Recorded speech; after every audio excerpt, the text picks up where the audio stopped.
advogado Paulo Faria, que defende cidadãos perseguidos nos inquéritos conduzidos por Alexandre de Moraes, do Supremo Tribunal Federal, desabafou pelas redes sociais sobre a notícia veiculada pelo site O Antagonista de que o habeas corpus que libertou um chefe de facção criminosa foi impetrado pelo escritório de um ex-assistente do ministro que concedeu a liberdade ao criminoso.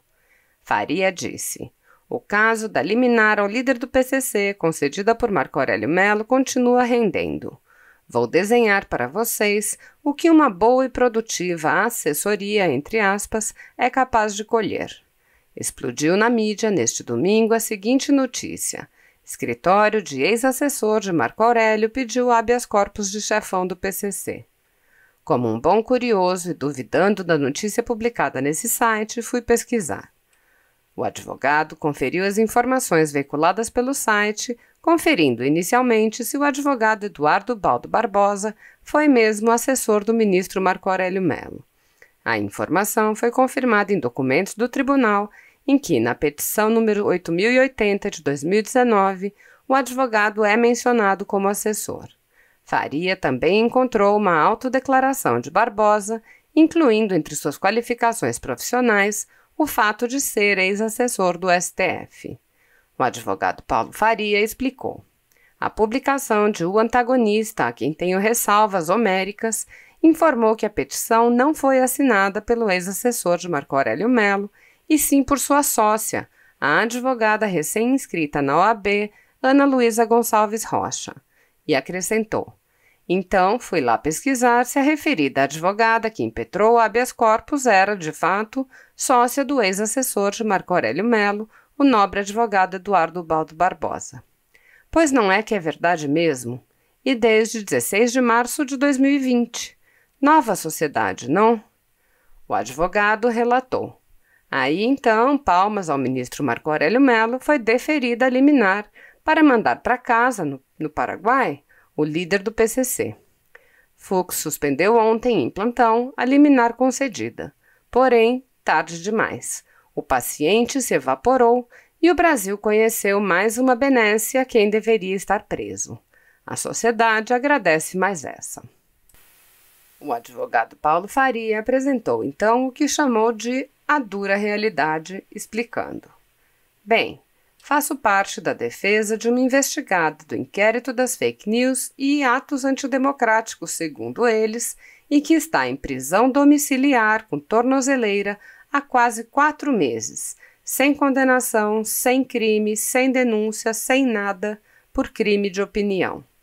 Não fui assessor, não quero e jamais pretendo ser de qualquer um deles. Será que, caso eu tivesse sido, a história seria igual ao líder do PCC, ou seja, ganharia a liberdade plena? Que país sério e com uma Suprema Corte à altura permitiria tamanha pouca vergonha? Por fim, trago a frase do advogado Eduardo Baldo Barbosa aos colegas do Supremo. Após biênio de riquíssimo aprendizado, despeço-me dos colegas que fizeram deste período no Supremo mais do que uma experiência profissional. O advogado Paulo Faria ironizou: realmente, o aprendizado foi fenomenal. Mas eu quero só lembrar que eu adorei todas as intervenções, são profundas e muito também indignadas sobre um estado de exceção que está imperando no Brasil, uma ditadura do Supremo Tribunal Federal instaurada no Brasil. É uma ditadura que está sendo instaurada no Brasil por esses ministros do Supremo Tribunal Federal. Gravemente ainda, pelo fato de 10 ministros terem conestado essa barbaridade que foi realizada. Mas eu quero só lembrar que o doutor Sérgio Dario fez uma análise profunda e geral sobre o aspecto da ilegalidade e inconstitucionalidade desses inquéritos e dessa putaria, mas ele, a sua tese é de que realmente é natimorto, o inquérito é natimorto, os inquéritos são natimortos, e a portaria também. Eu gostaria de discordar dele nessa conclusão, embora elogiando profundamente a sua descrição sobre as ilegalidades havidas. Não nasceu, não é natimorto, não. Ele tem um efeito brutal. Esses inquéritos têm um efeito enorme na sociedade, estão criando um constrangimento na sociedade, um medo na sociedade, um terror na sociedade, de falar mal dos ministros do Supremo Tribunal Federal. E isso é o que eles queriam, isso é que eles desejavam e desejam com o inquérito. Eles não querem nada que o inquérito seja julgado em primeira instância, que vá para lá, que seja arquivado, porque não tem consistência. Não interessa a mínima. Interessa que eles, ao prorrogar de 6 meses, não prorrogando, agora com o aval de 10 ministros, eles vão prorrogar, é para criar o terror na sociedade, criar o estado de exceção que eles estão criando na sociedade. Esse é o objetivo. E, portanto, a questão aqui também, eu gostaria de elogiar muito todos os que falaram a respeito desse assunto, principalmente o doutor Greco também, que foi muito claro na sua posição, e eles não é uma questão, é um inquérito político, é um inquérito de autodefesa de todas as barbaridades que eles fazem, certo? Eles não querem ser criticados porque eles fazem barbaridades, hora para um, hora para outro. Uma hora eles vão lá e acabam com o COAF, congelam o COAF. Depois, outra hora, eles atacam o presidente da República. Outra hora, eles atacam o PT. Outra hora, atacam o Centrão. Quer dizer, eles vão de acordo com os interesses do momento, interesses políticos dele. De modo que não é uma política feita a esses inquéritos, não tem a finalidade só de atacar o governo atual. Atacar quem vier, conforme as convidências. O que eles querem é se autodefender, dizer, nós vamos criar todas as arbitrariedades e dominamos o país, porque eles dominam, o Supremo Tribunal Federal domina o país hoje, manda o país, dominação, aí no sentido bem político da palavra, dominam o país, tá certo? E não querem nenhuma crítica. E quem criticar, como foi muito bem explicado aqui pelo Paulo Faria, quem criticar, tá certo? É preso e usa com tornozeleira, tá certo?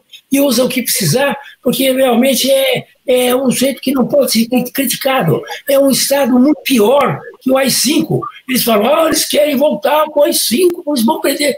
Eles estão praticando o AI-5. Esses inquéritos são um AI-5. Qual é a diferença deles com o AI-5? Pelas arbitrariedades, pelas violências que eles fazem contra as suas vítimas. E eles, vítimas, criam vítimas, tá certo? Porque não pode dizer absolutamente nada das coisas que esses ministros fazem com as suas famílias. Ao defender as famílias, estão dizendo porque a família também faz coisa errada, tá certo? Então eles sabem, que todo mundo sabe, está lá na Lava Jato, todas as denúncias de empreiteira, tem o nome lá de famílias dos ministros, tá certo? Então eles não querem isso, eles querem criar o terror no Brasil. Nós temos no Brasil hoje um estado de exceção por causa desses inquéritos e dessa portaria. É essa a realidade. E eles vão em frente. Eles vão agora prorrogar por mais 6 meses, daqui a pouco prorrogam por mais 6 meses, e assim vão até o fim do mundo, porque é um inquérito do fim do mundo mesmo.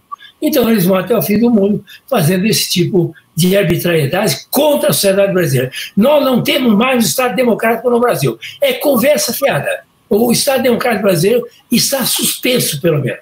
Não, há uma suspensão do Estado democrático de direito no Brasil enquanto viger esse tipo de conduta e de inquéritos e portarias do Supremo Tribunal Federal. Deixa eu só acrescentar uma coisinha aqui. A turma tá agoniada querendo solução, não é? Eu estou vendo a galera toda aqui mandando mensagem, qual é a solução, qual é a solução, qual é a solução? Eu vou até submeter uma solução a vocês, eu posso estar um pouco louco, né, com tudo que está acontecendo, mas a nossa única alternativa não é contar com o Senado, porque a gente sabe que ali é uma troca, né, de gentileza.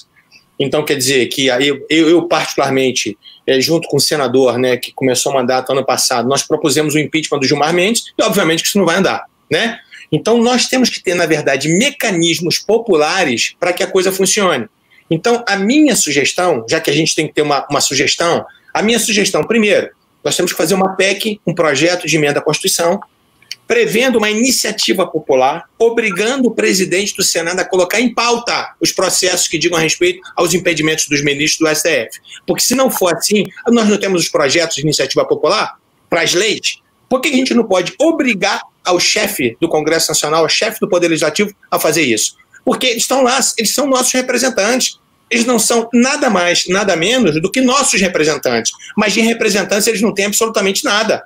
Então eles fazem aquilo que é do interesse deles, não do que é do interesse do povo. Então, primeira solução, nós temos que consertar a Constituição para colocar um meio, um instrumento na Constituição para que a gente possa efetivamente colocar, para que o povo possa efetivamente julgar os ministros do Supremo Tribunal Federal. Segundo, me explica como é que funciona o sistema de freios e contrapesos com o Supremo? Cadê o checks and balances? Cadê aquilo que a gente fala tanto em faculdade, que a gente fala tanto em evento? Isso não faz de conta.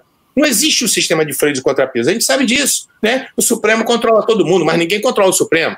Então, o que nós temos que fazer? Nós temos que também ter um projeto de emenda à Constituição criando uma corregedoria especial para o Supremo Tribunal Federal, não compostas por ministros do Supremo. Ou seja, tem que ser pessoas alheias ao Supremo Tribunal Federal. Aí sim, a gente vai começar a ter um sistema de freios e contrapesos. Ou seja, 5 pessoas escolhidas, 5 juristas renomados, escolhidos das instituições OAB, Ministério Público, Magistratura, Congresso, não importa. Mas que esses 5 sejam isentos, não façam parte da Suprema Corte e possam, inclusive, afastar os ministros. Todos nós passamos por corregedoria. Eu já respondi vários processos da minha corregedoria. Quem trabalha responde processo da corregedoria. Então, assim, às vezes uns amigos, né, que são novos do BP vêm reclamar comigo, Rogério, né, tem uma representação contra mim. Eu falei, amigo, seja bem-vindo à família, é assim que funciona. Então, a gente tem que se explicar com a sociedade. Então, por que eles não se explicam? Então, na minha sugestão, para acabar com a agonia da galera aqui toda que está perguntando quais são as sugestões, na minha concepção, são 2 projetos de emenda à Constituição. Um, efetivamente, fazendo essa iniciativa popular, né? Para que o presidente do Senado, se ele não cumprir com o papel dele, porque ele é prevaricador, porque ele não cumpre com o papel, tem inúmeros pedidos de impeachment no Senado. Por que isso não se coloca em pauta? Ou seja, quer dizer que as vozes dos senadores não valem absolutamente nada? Segundo, a necessidade já passou do tempo, na verdade, de se ter uma corregedoria. Por quê? Que eles não são passíveis de serem punidos administrativamente? Por que isso não acontece? Ou seja, eles não são supremos.